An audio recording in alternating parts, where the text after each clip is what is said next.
डाँडाबाट काम पनि झुल्किसकेछ। छोराछोरी भएर नि के गर्नु, सबै विदेश भन्छ, घरमा त उही बुढाबुढी मात्र।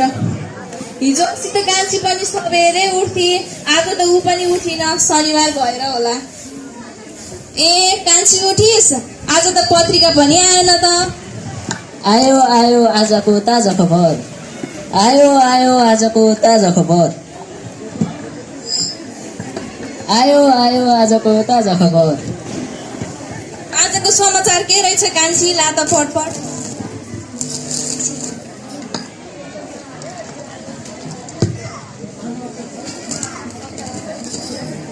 के हुनु आमा, जताततै त्यस्तै। के हो फेरि त्यस्तै भनेको? ल सुन्नुहोस्, फलाम खानीमा कार्यरत 13 वर्षको बालकको पुरिएर मृत्यु। कक्षा 8मा अध्ययनरत बालिकाको अपहरण र बलात्कारपछि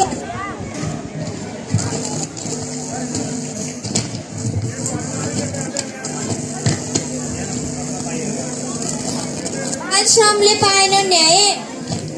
आमा बुबालाई वृद्धाश्रममा छाडेर युवा विदेश। राम्रो समाचार त कहिले सुन्न पाइएन। या आमा, अरू समाचार पछि पढौला। पालिकाले आयोजन गरेको नृत्य तथा गायन प्रतियोगितामा जानु छ कि?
हाम्रो बाल अधिकार।